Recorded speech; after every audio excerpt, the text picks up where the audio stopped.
Hello, this is Justin from trekbikes.com with a quick unboxing and some initial impressions on the Sony HDR-AS100V action camera. After my disappointing experience last year with the SJ4000, I ordered this camera on March 4th, 2015 from Amazon for $149.99. It's regularly $199.99. It shipped out on March 5th and I received it on March 6th. Thanks, Amazon.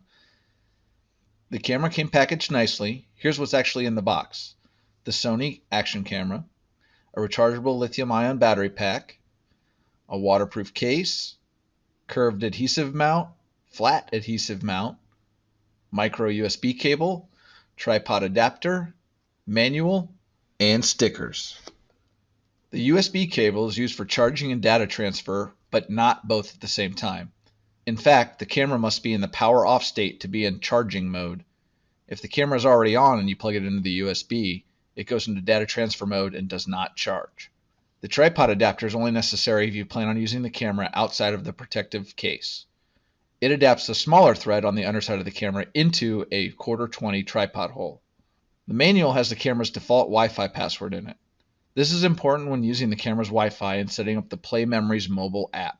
If you lose the manual, the password is in the file structure of the camera when you plug it into your computer via the USB, but it's just more convenient to have the manual. And of course, the stickers. Be sure you plaster those on whatever you want to make go faster. They don't provide as much additional horsepower as some of the other stickers you'll see around the paddock, but every little bit helps. Plus, you can let everybody know that you aren't using a GoPro, so none of their mounts will work if they steal your Sony camera. There are tons of other videos that go through the menus and user interface things if that's what you're curious about. I found that almost all companies post their quick start guide and user manuals online anymore, and reading those will often answer most questions. I put a link to the Sony AS100V manual in the description. For a camera that may end up being expendable, $150 was a lot easier on the wallet than a $300 GoPro, especially for the feature set that the Sony AS100V has. Knowing that the GoPro is the market leader in action cameras, I'll give you the quick comparison on the differences between the Sony and the comparable GoPro, the new GoPro Hero+LCD. The table shows the general summary, but the devil is always in the details. The Sony is curiously missing a 720p 60 mode. It will do 720p 30 or 720p 120, but no 720p 60. On the other hand, the similarly priced GoPro won't do 720p 30.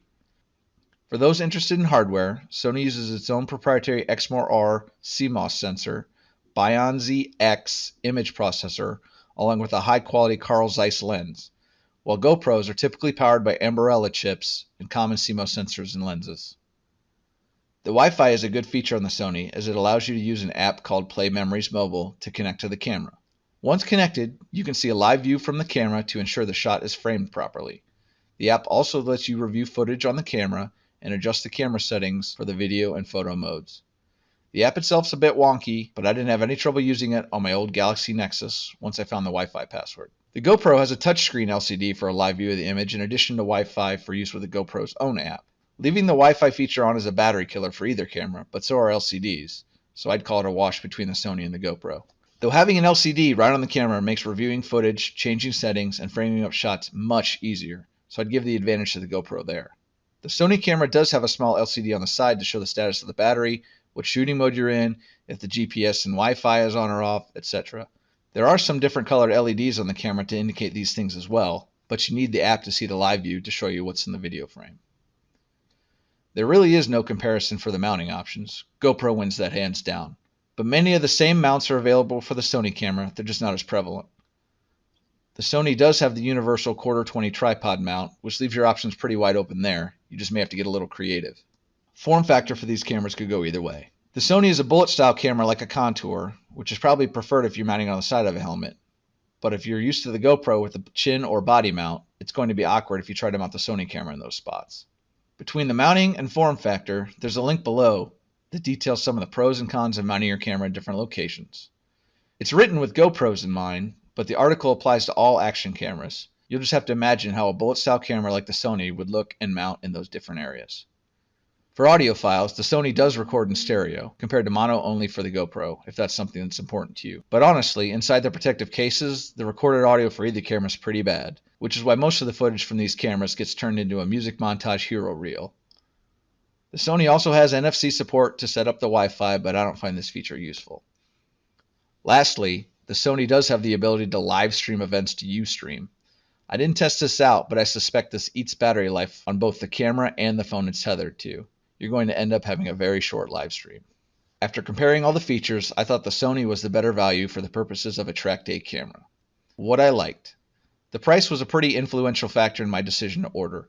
The video quality itself seems pretty good, and the Sony AS100V has a decent image sensor processor and good lens.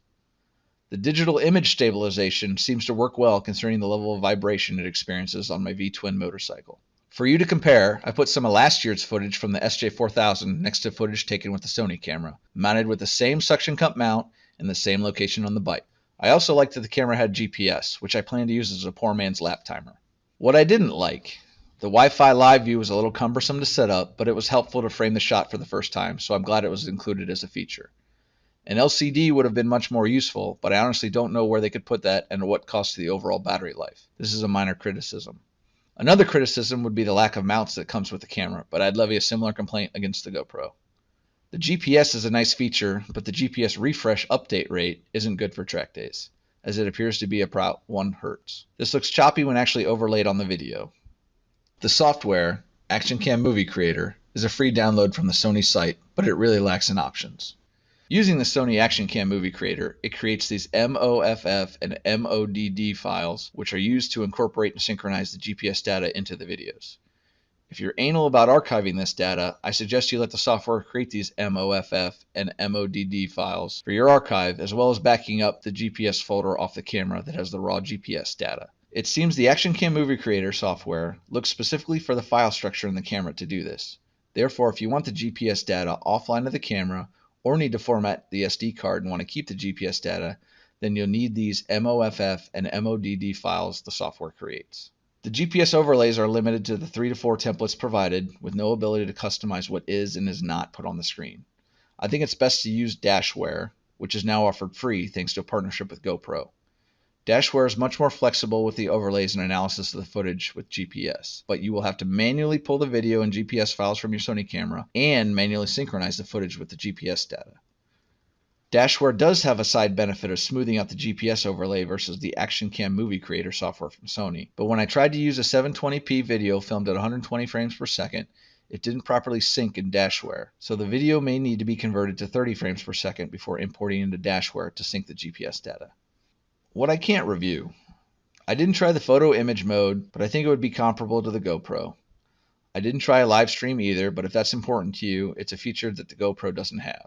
I can't give an update on battery life. The camera was fully charged when I started using it in the morning. I used the camera for 2 sessions, approximately 45 minutes, with the GPS on, playing with the menus, and a few minutes of Wi-Fi to line up the shot.